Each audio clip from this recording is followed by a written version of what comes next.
Have you ever witnessed a moment when someone's entire worldview shattered in an instant? When the masks we wear in society fall away to reveal the truth beneath? That's exactly what happened when billionaire tech mogul Alexander Reeves encountered a humble janitor named Michael Collins. If this story of redemption, hidden pasts, and the power of human connection speaks to you, please hit that like button and subscribe to see more life-changing stories that remind us what truly matters. Michael Collins pushed his cleaning cart down the polished marble hallway of Reeves Tower, his shoulders hunched from exhaustion. At 42, his once athletic frame had grown leaner, weathered by years of struggle and sacrifice. The midnight shift at the prestigious corporate building wasn't glamorous, but it paid enough to keep a roof over his daughter Emma's head and food on their table. As a single father, that was all that mattered. The late hours suited Michael. He could work while Emma slept at his sister's apartment, then be home in time to make breakfast and see her off to school. The arrangement wasn't perfect, but they made it work. They always had, ever since his wife Sarah had passed away from cancer 5 years ago, leaving him alone to raise their daughter. Tonight was different, though. The executive floor buzzed with activity despite the late hour. Reeves Technologies was finalizing a major acquisition, and the top brass had gathered for an emergency board meeting. Michael kept his head down as he emptied trash bins and wiped down surfaces, invisible to the powerful men and women who strode past him in designer suits. Alexander Reeves stood at the head of the conference table, his tailored Armani suit accentuating his commanding presence. At 38, he had built Reeves Technologies from a garage startup to a global powerhouse. His piercing blue eyes scanned the room as his executives presented the final details of their latest acquisition. "We're looking at a complete restructuring of their maintenance staff," said Victoria Winters, the head of operations. "We can cut costs by at least 30% by outsourcing." Alexander nodded, only half listening. The acquisition was practically finalized, these were just details. His attention drifted to the janitor quietly working in the corner of the room. Something about the man's methodical movements irritated him. Perhaps it was the reminder of the mundane, the ordinary, everything Alexander had fought so hard to rise above. "You there," Alexander called out suddenly, causing the room to fall silent. "The cleaning can wait until we're finished here." Michael looked up, startled. "Sorry, sir. I was just trying to stay on schedule. I'll come back later." Alexander waved dismissively. "What's your name?" "Michael Collins, sir." "Well, Collins, do you know what we're discussing in here? Billion-dollar decisions that affect thousands of jobs. The kind of decisions that determine whether people like you keep pushing mops or end up on the street." The executives shifted uncomfortably. This wasn't the Alexander Reeves they knew from press conferences and charity galas. This was the ruthless businessman who had clawed his way to the top, the side he usually kept hidden from public view. Michael's face flushed, but he maintained his composure. "I understand, Mr. Reeves. I'll finish up elsewhere."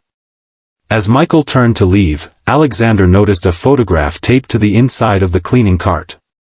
A young girl with bright eyes and a wide smile. "Is that your daughter?" he asked, his tone softening slightly. Michael paused, a protective instinct flaring. "Yes. Emma. She's 12. Must be hard, raising a child on a janitor's salary," Alexander remarked, drawing a few nervous chuckles from his executives. Michael's jaw tightened. "We manage just fine, sir." "I'm sure you do," Alexander replied with a smirk. "You're just a janitor, a single dad at that. I suppose some people are content with mediocrity." The words hung in the air like poison. Michael's hands gripped the handle of his cart until his knuckles turned white. He had endured plenty of condescension in this job, but something about Alexander's casual cruelty struck deeper. "With all due respect, Mr. Reeves, you don't know anything about me or my life," Michael said quietly. Alexander raised an eyebrow, amused by the janitor's defiance. "Enlighten me then, Collins. What hidden depths am I missing?" Michael shook his head and began to push his cart toward the door. As he reached for the handle, he rolled up his sleeve to check his watch, revealing a tattoo on his forearm.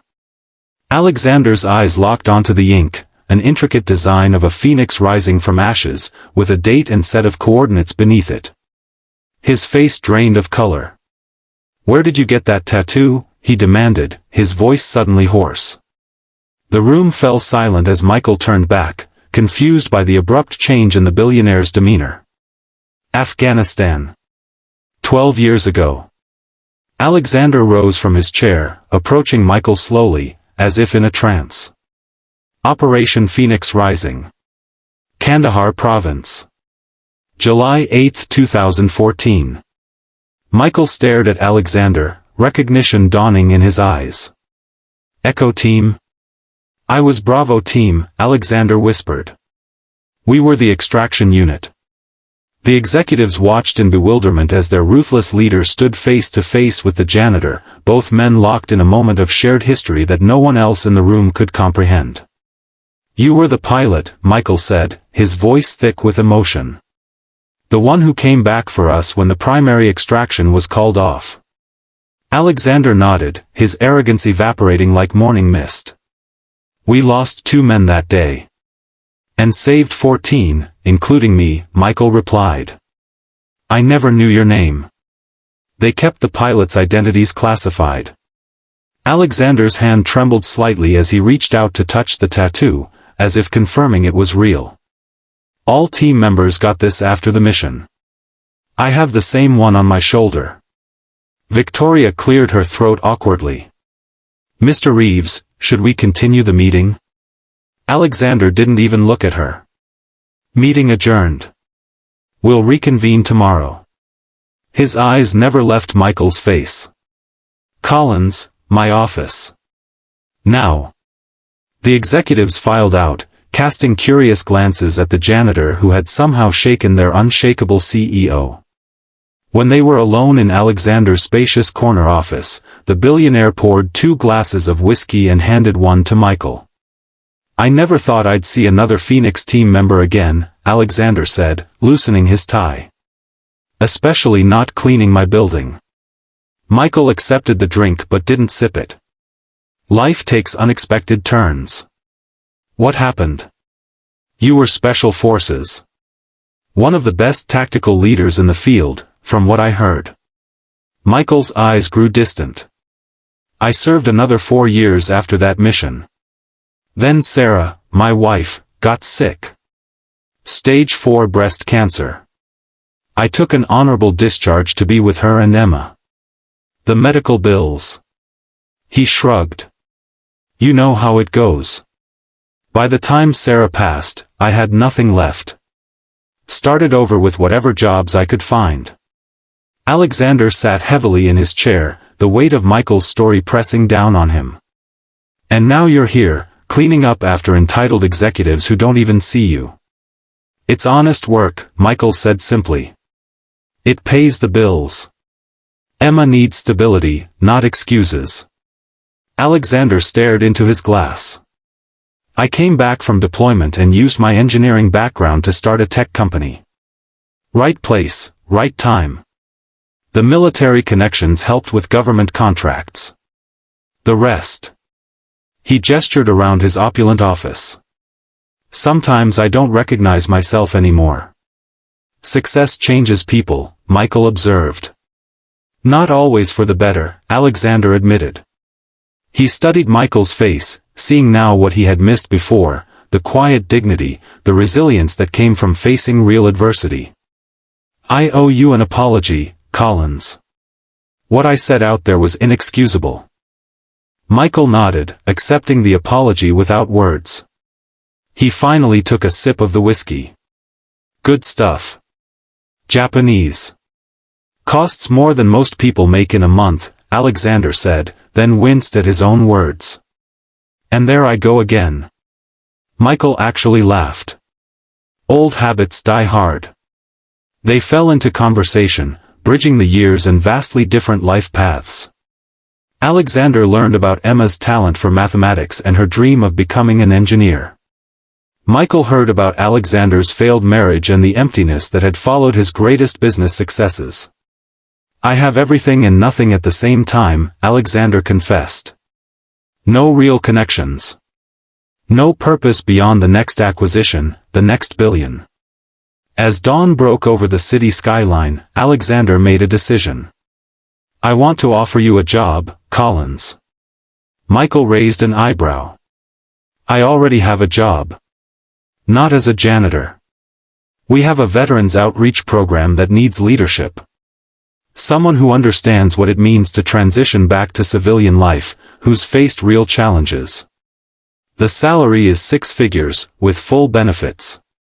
Michael set down his glass. "I don't need charity, Reeves." "This isn't charity," Alexander insisted. "It's recognition of your skills and experience. The same skills I overlooked because I couldn't see past your uniform." He leaned forward. "Plus, we offer college scholarship programs for employees' children." At the mention of Emma's future, Michael's resolve wavered. "I'd need a schedule that allows me to be there for her." "We can make that work," Alexander promised. "And I'd like to meet her sometime. She sounds like someone who could teach me a thing or two about what really matters." 2 months later, Michael stood in his new office on the 14th floor of Reeves Tower.